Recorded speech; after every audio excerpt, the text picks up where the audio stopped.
After receiving a tornado warning on my phone at 5 a.m. this morning, I went out and stood on our front porch for the next half hour watching for a tornado. Thankfully, that never appeared. But watching the trees dance in the high winds of what is now Tropical Storm Isa, Isaias, I think it is. My wife said, "That's dumb." Whatever the tropical storm's name is properly pronounced, I was standing on the front porch and I was praying, Father, keep all the trees in the ground. And then I heard myself make the statement, Father, keep all the trees standing upright. With that, I was immediately reminded from Scripture that a tree is a symbol of a Sadiq, a righteous man of elevated status, one who has learned to walk righteously at a high level. And so our focus today is Zedekim. We need men in particular, women as well, who have righteous standing, who stand upright in the middle of a storm like a tree that refuses to be blown over. And not only we want to focus on such people, but we want to ask the question, how do we see these men and women raised up? Can we raise them up? Or does one have to raise themselves up? So this is Barry Phillips and Mike Clayton with Foundations for Life. Thank you for joining us. And Mike, how did you fare in the storm? Did you get anything? What storm?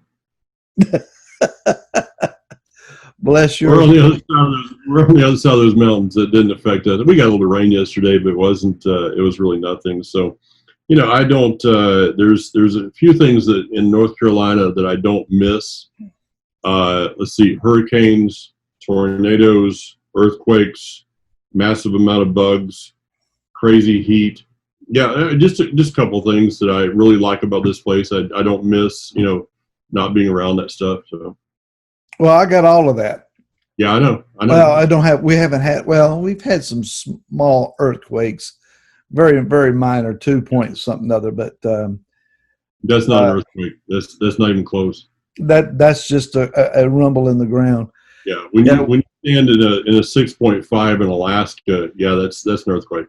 That's an earthquake. Well, bless your sweet sleeping little heart. I woke up at 3, went back to sleep around 3:30, got the warning at 5, and been up since. So, well, what they say, it's better you than me. Yeah. Well, how's that for just total compassion from a brother there? Thankfully, the worst is over, at least for our area. Yeah. I think so. Anyway, a lot of power outages and so forth, but y'all heard and answered some prayers, and I really appreciate that. So, Mike, we have the idea of a Sadiq. Now, I never heard that term while I was pastoring in a denominational setting. Kind of like the word Torah. I didn't hear the word Torah until I was with you in Israel in 2001 for the first time. Someone mentioned Torah. I had no idea what they were talking about. I want to read from Psalms chapter number 1. If I can get back to it here. I was somewhere else. Blessed is the man who shall not walk in the counsel of the wrong, and shall not stand in the path of sinners, and shall not sit in the seat of scoffers.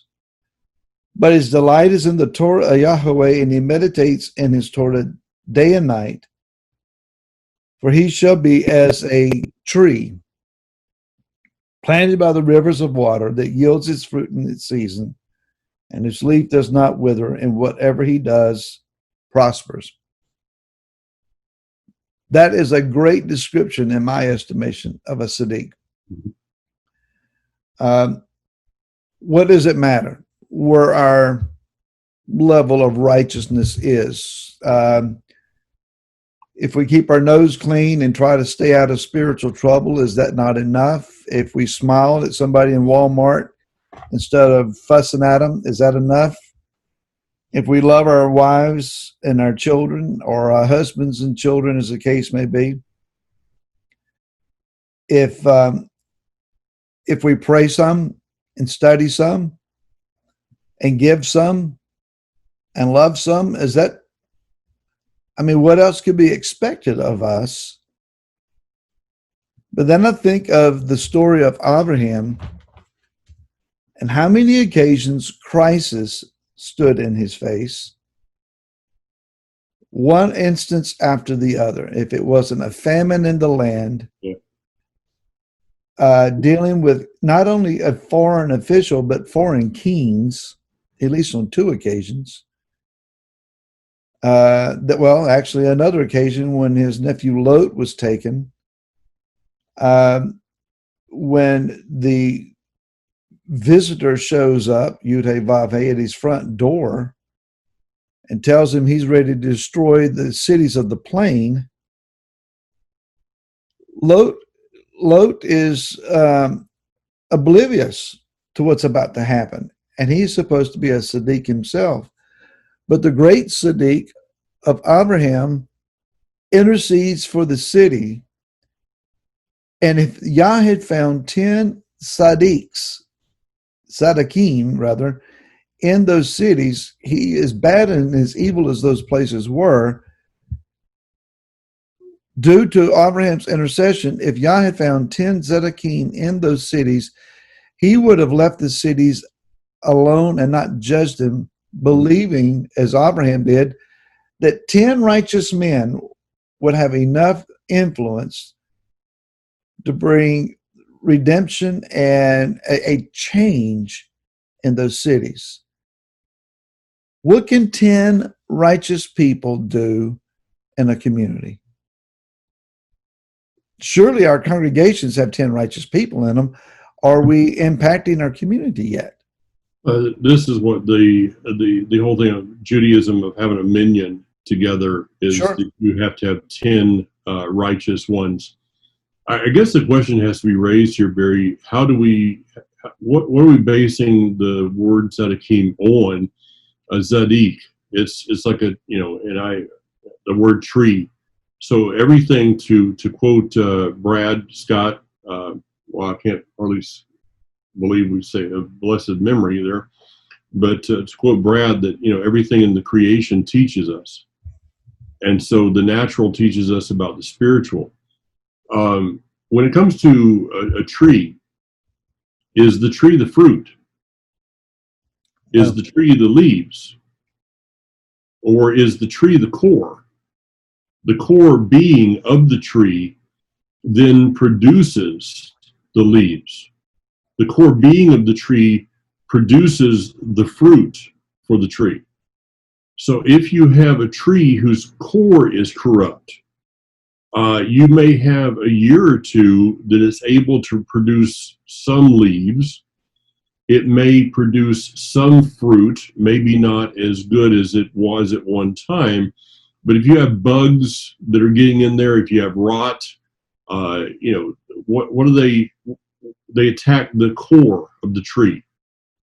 And so maybe we need to look at, to consider this word of a tzaddik, for those that are wanting to become that status of man, of woman on this earth, we need to look at the core of who we are and consider that most of us were not raised with the proper understanding of what it takes within our core. Anybody that's ever done exercise, and I'm not really the one to talk about with those things, but it's about your core. You can do all kinds of things in the gym, but everything's based upon your core strength. So we need to go back to the core of the word, and the one that would be our example on that. Of course, Yeshua would be our example, but if we go back to the garden, we will find a core of what a man, a tzaddik, is to be. I'm teaching right now. I just got finished with a message. Did this past weekend on the song that was made famous after Woodstock by Joni Mitchell. We've got to get back to the garden, and man has tried for millennium to get back to the garden with systems and religious systems, political systems, not understanding that in order to get back to that place, that status of the garden is going to take a change in our core. Your thoughts? As you were describing that last part, Mike, I'm thinking that many in our society would say, in describing the garden as a utopia where everything works the way it's supposed to, that everything is equal. I don't know that Yah's economy of the earth ever intended for every man to be equal on the earth. In the body of Messiah, we have the picture of his design and creation, and he sows severally among the gifts, severally to each as he would. Each individual is uniquely crafted and gifted and called and placed and provides a certain thing, service, opportunity to the body. Rav Shaul says not everything can be the hand or the foot, or, we have to be diversified. If there was never anyone among us who had a need, then where would be the opportunity for us to exemplify the compassion of Messiah?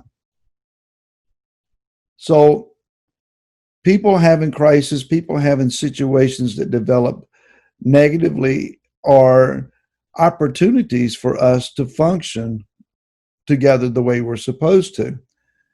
So utopia, if you will, or getting back to the garden, is not about fixing every problem, but about dwelling together in a functioning means. Whereas right now, and not only in the body of Messiah, but in society at large, and maybe one contributes this reality to the other, is that the body is dysfunctional. Yeah, more often than not, accusational and slandering than helpful and encouraging. The reason for the dysfunction is a wrong image of who we are to be in our core. Back to that word. I'll probably kind of revolve around that for a while. So let's go back and look at something of Adam. And I talked to the men this weekend. The ladies were there, but I really was speaking specifically to the men. We are taught. Now, this is a very chauvinistic statement. I got that, but whatever. Disclaimer here. Yeah, there is the scripture lays out order, and man can do whatever he wants with that order.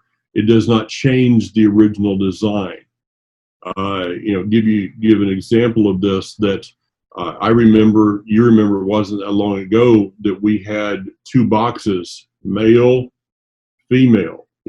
Man, woman. And now there's like 90 something gender boxes that's just outlandish to me. It comes down to this, that if a person was born with a womb, they're a womb man, woman. If they're born without a womb, they're a man. And it doesn't matter how many boxes man comes up with, you don't change the basics of that, okay? So sometimes it's just getting back to the very structure that was in the beginning, and that is that there was order laid out in Scripture. Part of that order is that men have been lied to through the years. We were told, I was brought up, that a man needed to be a good provider. You need to go, you need to get an education, get a good job, so that you can become a good provider of your family, for your family. Let me ask you a question. In the garden, was there anything that was not provided already? I mean, did Adam have a need in the garden? there's fruit. Mm. There's wildlife coming through for entertainment. There's the trees are bringing forth wood that he can build a dwelling. There's work for him to do. Everything, it's all provided for. Okay, so maybe being a good provider is not what the core of a Zedekim is to be. It is when Adam failed to protect his garden that he no longer was able to be a good provider. So the core being of a Zedekim is a protector of his garden. If we will learn to become a better protector of our garden, I believe that we will become, by just the laws of nature, of creation, I like that word better, that we will become a better provider when we become a better protector. So let's take in the thing of Shabbat. If I protect Shabbat, then the Father will provide during the week.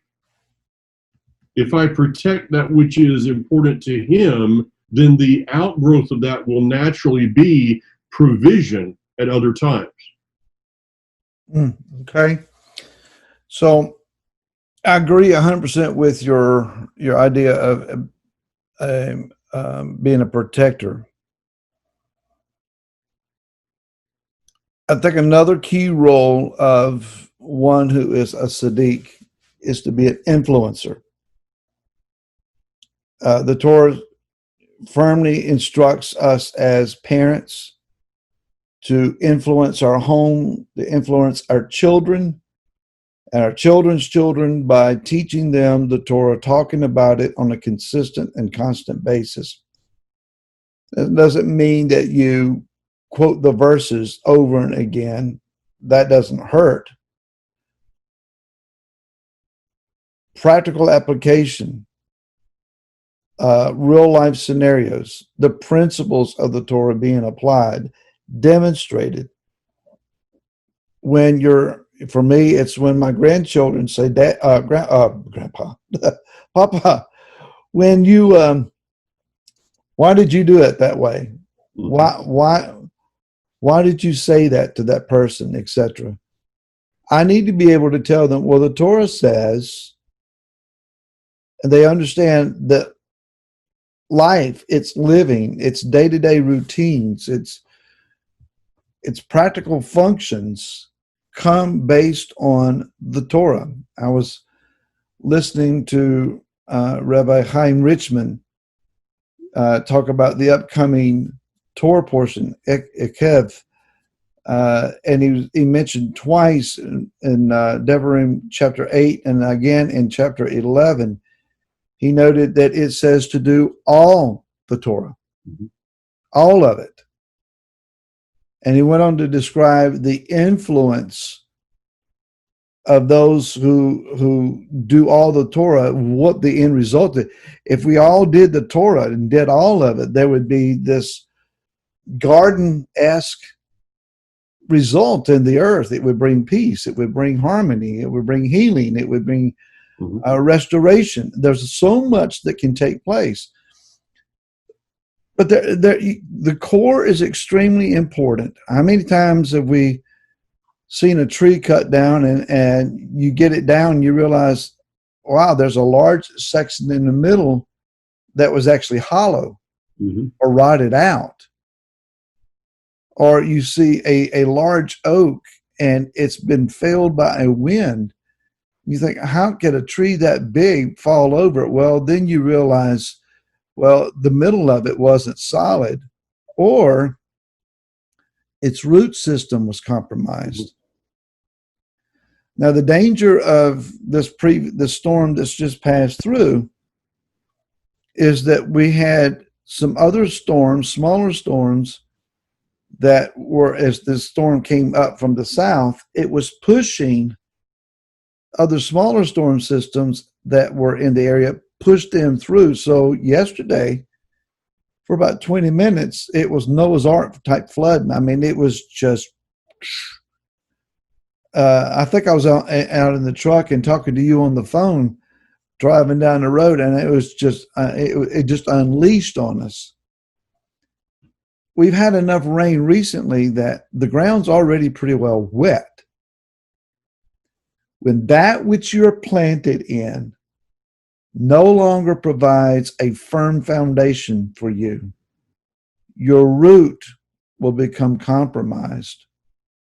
If your roots are compromised, then adversarial winds can blow you over. Mm-hmm. No matter how big you are, how large your foliage is, your shade is, a tree's shade is the type of its influence. Its fruit, if it's a fruit-bearing tree, is a part of its influence. But all of that has to be built on its root system. And so, we need to ask the question, what am I grounded in?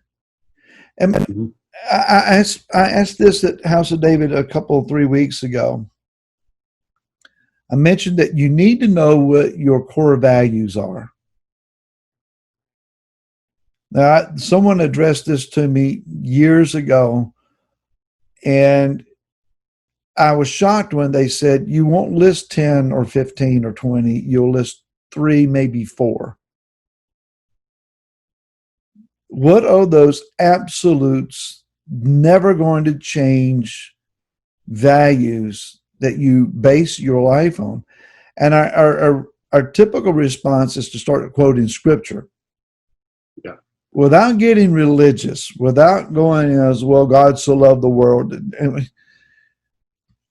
What are the values, the principles that you sit and you ponder and you pray over and you realize these are the guiding mile markers, the road signs, the paths that I have always chosen to function in, because this at my core is what I really, really believe to be true.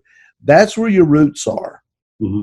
If your core values are not correct, then your roots won't hold. I mean, yeah, it's the whole tree. This whole idea of the tree is a picture of what we should be. That your core will not be any stronger than your roots. Your roots are feeding your core. So that which is your very being, that which is what you're talking about, is what drives you. What comes down to, if you wrote down on a piece of paper, this is what I am. So if a person in the first place doesn't know what they are and their convictions and their purpose and their very makeup of being, if they don't know that, then they can't get the nourishment into the core. So their core becomes compromised. If the core becomes compromised, then the rest of the tree becomes compromised, and the influence that it has, which is the shade, and the fruit is eventually, those limbs are going to break. Those limbs are going to fall down. And the problem is that, anybody that's ever gone camping or, going through some survival training, one of the first thing that you do when you set up a tent is not look at the ground. The first thing you do is look up, because if you don't look up, it doesn't matter what's here. If you set up your tent under what's called a widowmaker, and in that night something happens of a wind or something, whatever, or it's just that time, all of a sudden it comes and falls down on top of your tent. You're laying in there, you're done, you're over. And so and that all happened because of the system of the root and the core and the limbs. Our influence, if it's not guarded, if it's not nourished, if it's not taken care of, our influence can actually be used to harm other people, to bring danger to other people, and even to bring death. So if our root does not have the right nourishment. So if I say, okay, well, this book that I'm using is not the right book, I'm going to go over and I'm going to get another book. I'm going to go down to the bookstore and get one on Christian Science or, the Book of Mormon or something like that, and that's going to be my root. Then I'm not going to have the truth of nourishment here that is going, and so eventually it is going to do more danger and can actually destroy people. Now, going back to my thing of protection, Barry, is in order to be a influencer, you must be a protector. Okay. Okay. If I to influence someone, they must know that I will protect them. A person will not be influenced by someone that they don't have a relationship with, to the point that if you want to up the influence in someone's life, then up your level of protective nature toward that person. If the relationship is tested, there's a bug. Okay, let's go back to the tree. There's a bug that comes in and tries to destroy them, tries to injure them. You're the first one there to destroy that bug, and you've now protected that person, and that upping of the protective level will allow you now to up the influential level in that person's life. Now, let's take it to a kind of some nuts and bolts here. When we talk about guarding, we're guarding the garden. We're guarding the people of our garden. We're guarding the fruit of our garden. We're guarding the soil, the everything that's in that garden. We're guarding, and we're doing so with the commandments. So the commandments, the instructions given in the Torah, are going to be our weapons of warfare to guard the garden with. Does that make sense? I think so. Explain it just a little bit. Okay, I'll give you an instance. You've been in the same place since I've known you. You've been in the same house since I've known you. You probably cannot list the number of houses I've been in since I've known you. So we've moved. Yeah, we've moved a number of times, different states. There's one thing that happens when Kathy and I move, and that is that one of the last things that I do when we're packing the house, one of the last things I do is I take the mezuzah off the door. Mm-hmm. The mezuzot, off the doors, plural. If I have a driveway, the mezuzah that's on my gate. Okay, I have never asked my wife to take the mezuzahs off the doors, because that's not her job. It is mine. After we've made a purchase of a house or whatever, and we've signed the paperwork and they've given us the key, before we enter into the house, we will put the mezuzah on the front door. Now, I'll put the rest of them up later on. But I've taken responsibility that I don't believe I've ever looked at Kathy and said, where'd you pack those mezuzahs? No, it was my responsibility to take that mezuzah, and I've got a whole teaching on my website on mezuzah, to take that mezuzah down. It is entrusted into my possession. I keep track of it. I manage, and there's another place we could go to another time. I manage where that mezuzah is kept. And then when we get to where we're going, then it is my responsibility to place the mezuzah on the door. If we need to buy another mezuzah, I will ask Kathy sometime, what kind of mezuzah would you like? Or when we're putting it up on multiple doors, honey, here's the different ones. Which one would you like on which door? because the essence of the mezuzah is not the casing, it's what's inside. The rest is decoration. So we will discuss which one goes on what door, but the responsibility for putting them on the door or for ordering one, I mean, I can't imagine myself saying, wow, we have another door that needs a mezuzah. Honey, would you go online and order one? I would go to my computer, bring up mezuzahs, and then ask her opinion. Okay, which one would you like to have on this door? Now, for some people, that may sound really silly. To me, it's part of the guarding of my garden. Mm. Again, you're talking about the protection of your home. People may wonder, so what's the mezuzah for? That mezuzah declares the covenant relationship that we have with our Creator. Placed on the door, tilt toward the entrance into the home so that the blessing of covenant relationship flows into our home, onto our property. And the idea is that if you and I will fulfill our role, Yah will fulfill his. Yeah. Matter of fact, I'm tempted to teach us this weekend from the opening line of Ikev, and that is that Yah says, well, let me just go there and read it. It shall be because you hear these right rulings and shall guard and do them, that Yahweh your Elohim shall guard with you the covenant. And it almost sounds like, well, you do your part and I'll do mine. But Yah's going to guard the covenant whether we do or not. The question is, while he is guarding the covenant and keeping the covenant, will we do the same and become a co-participant with him in it? So he is bound by his own word and nature to guard the covenant.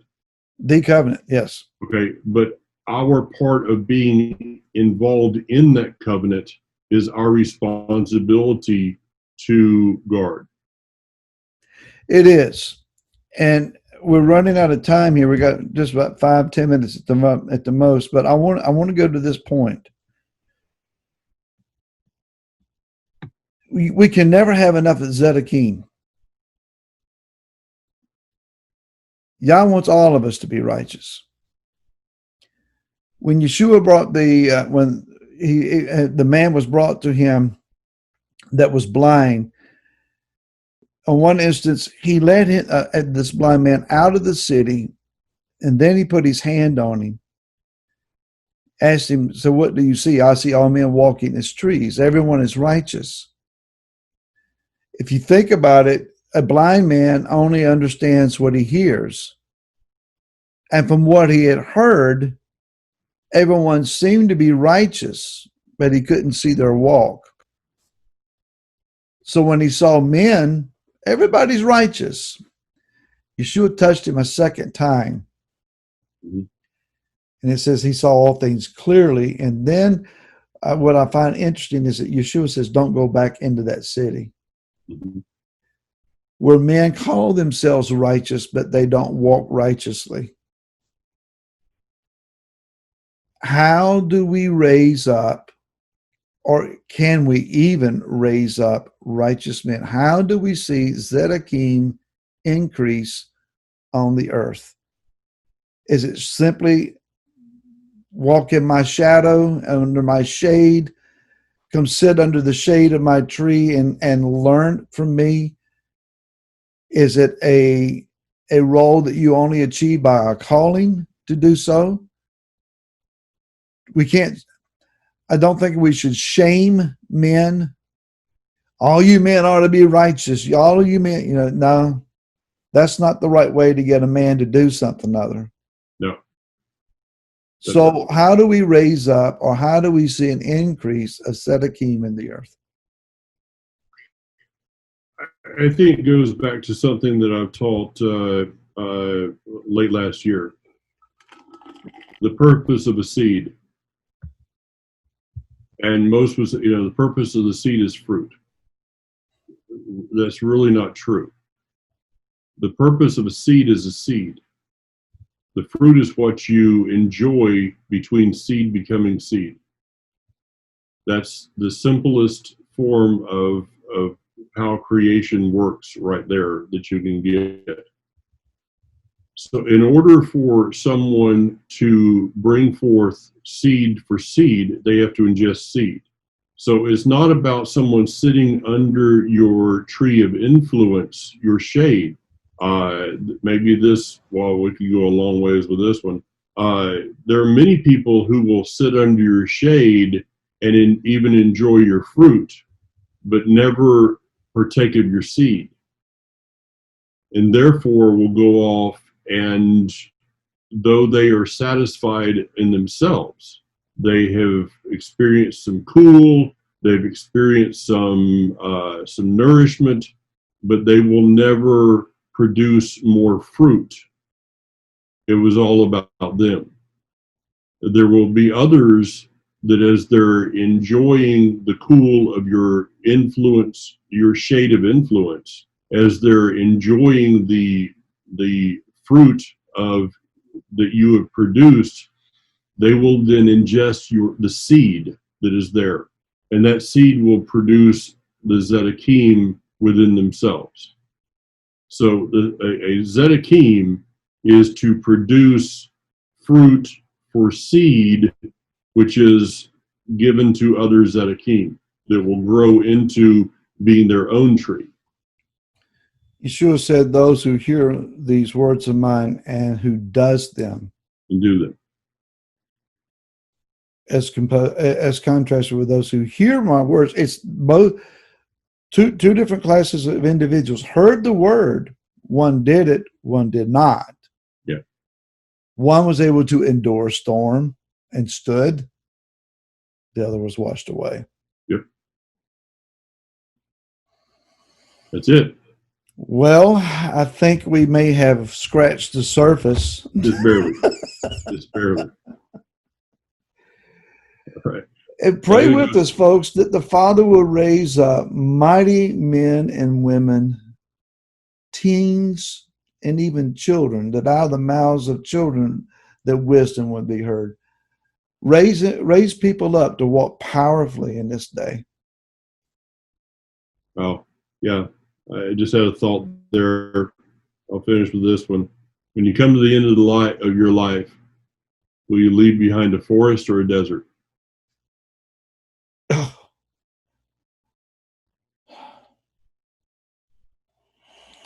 Well, with that, folks, I don't know what else to say other than shalom.